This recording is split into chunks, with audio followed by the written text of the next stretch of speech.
జనవరి 8వ తేదీ దేశ ప్రధానమంత్రి విశాఖపట్నం పర్యటనను నిరసిస్తూ సిపిఎం ధర్నా నిర్వహించింది. గో బ్యాక్ నరేంద్ర మోదీ రావద్దు మా రాష్ట్రానికి అని మంగళవారం తిరుపతి పాత మున్సిపల్ కార్యాలయం వద్ద సిపిఎం నగర కమిటీ ఆధ్వర్యంలో నిరసన కార్యక్రమం చేపట్టారు.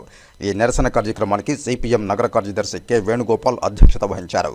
సిపిఎం జిల్లా కార్యదర్శి వందవాసి నాగరాజు మాట్లాడుతూ విభజన చట్టంలో భాగంగా కడప ఉక్కు పరిశ్రమను 20,000 కోట్ల రూపాయల పెట్టుబడి అంచనాతో 20 లక్షల టన్నుల సామర్థ్యంతో ప్రత్యక్షంగా 25,000 మందికి, పరోక్షంగా 1,00,000 మందికి ఉద్యోగ ఉపాధి అవకాశాలు కల్పిస్తామని గత 10 సంవత్సరాలుగా చెప్పిన బీజేపీ ఇప్పుడు కడప ఉక్కు తమ పరిశీలనలో లేదని చేతులెత్తేయడం అంటే బీజేపీ చేతగానితనం తప్ప ఇంకొకటి కాదన్నారు.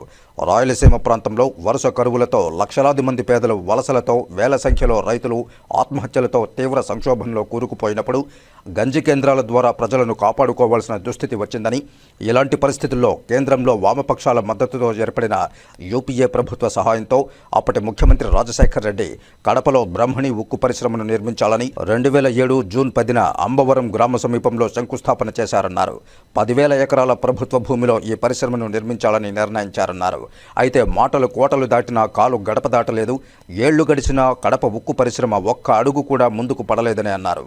విభజిత ఆంధ్రప్రదేశ్ తొలి ముఖ్యమంత్రిగా చంద్రబాబు నాయుడు 2018లో ఎన్నికలకు సరిగ్గా 5 నెలల ముందు గండికోట రిజర్వాయర్ సమీపంలో కంబాలదిన్న గ్రామం వద్ద మరోసారి శంకుస్థాపన చేశారన్నారు.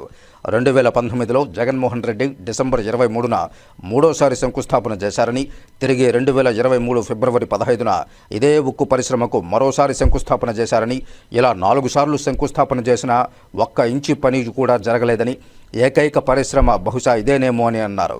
గత 10 సంవత్సరాల్లో టీడీపీ, వైసీపీ, ఇప్పుడు టీడీపీ, జనసేన, మోదీ ప్రభుత్వానికి అన్ని విధాల మద్దతునిచ్చిన కడప ఉక్కు పరిశ్రమను ఏర్పాటు చేయకుండా రాయలసీమ ప్రజలకు తేరని ద్రోహం చేసిందని అన్నారు.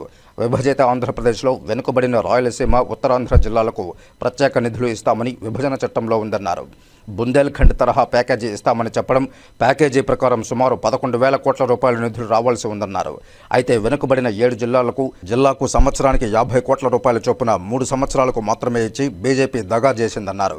కడపలో ఉక్కు పరిశ్రమతో పాటు కర్నూలులో 400 కోట్ల రూపాయలతో Indian institute of inspiration technology, Indian institute of information technology, railway coach నిర్మాణ పరిశ్రమ, తిరుపతిలో కండలేరు ప్రాజెక్టు, చిత్తూరు, చెన్నై, విశాఖపట్నం పారిశ్రామిక కారిడార్, అనంతపురం జిల్లాలో కేంద్రీయ విశ్వవిద్యాలయం, బీహెచ్ఈఎల్ పరిశ్రమలు, టెక్స్టైల్ పార్క్, ఇలా ఏ హామీ కూడా ఇప్పటి వరకు పూర్తి కాలేదన్నారు.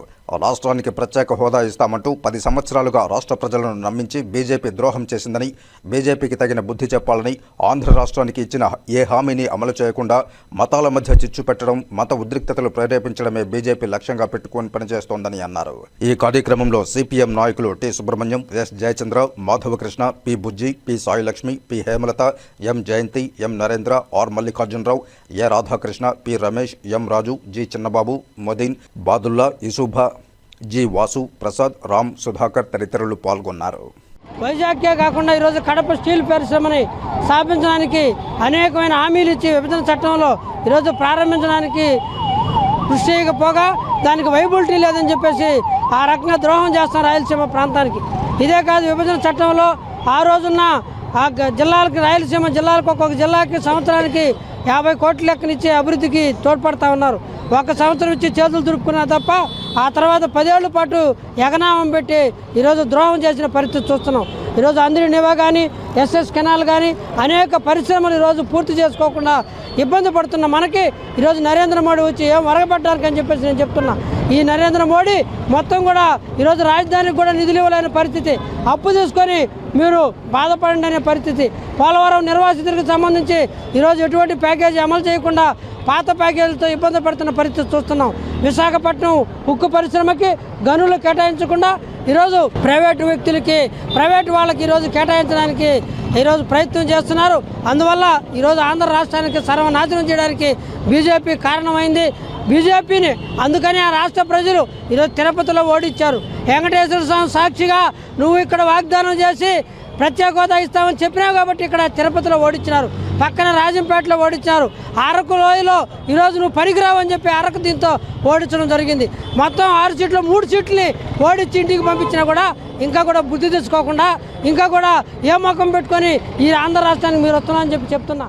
ఆంధ్ర రాష్ట్రానికి అన్ని విధాలా బీజేపీ ప్రభుత్వం అన్యాయం చేసి బీజేపీ ప్రతిపక్షంలో ఉన్నప్పుడు 2014 మునుపు కాంగ్రెస్ అధికారంలో ఉన్నప్పుడు ఆంధ్ర రాష్ట్రానికి 5 ఏళ్ళు కాదు 10 ఏళ్ల పాటు ప్రత్యేక హోదా ఇవ్వాలని చెప్పి, వెనుకబడిన రాయలసీమకు ప్రత్యేక ప్యాకేజీ, బుందేల్ఖండ్ తరహాలో ప్యాకేజీ ఇవ్వాలని చెప్పి, విశాఖ ఉక్కు గనులు కేటాయించాలని చెప్పి పార్లమెంటులో చాలా గట్టిగా మాట్లాడిన వెంకయ్య నాయుడు బీజేపీ నాయకులు ఈరోజు అధికారంలోకి వచ్చి 3వసారి కూడా అధికారంలోకి వచ్చారు.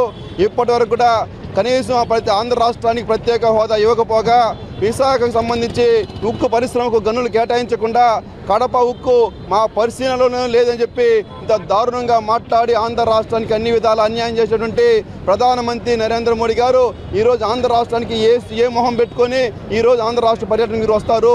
కనీసం మీకేమైనా సిగ్గు శరం ఉంటే ఇప్పటికైనా మీరు ఆంధ్ర రాష్ట్రానికి పర్యటన రద్దు చేసుకొని తక్షణమే విశాఖకు సంబంధించిన ఉక్కుకు గనులు కేటాయించడంలోనూ, ఆంధ్ర రాష్ట్రానికి ప్రత్యేక హోదా ఇవ్వడంలోనూ, కడప ఉక్కు పరిశ్రమను సంబంధించిన నిధులు కేటాయించడంలోనూ మీరు చేస్తే మీకు ఏమైనా సిద్ధశుద్ధి ఉంటుంది తప్ప, లేకుండా మేము ఆంధ్ర రాష్ట్ర పర్యటనకు వస్తాం, ఆ రాజధానికి ఇచ్చినట్టు చెంబుడు నీళ్లు పిడికిని మట్టి ఇచ్చినట్టు ఈరోజు వచ్చి ఏదో టాటా చెప్పేసి బాయ్ బాయ్ చెప్పేస్తామంటే చూస్తూ ఊరుకునేది లేదు.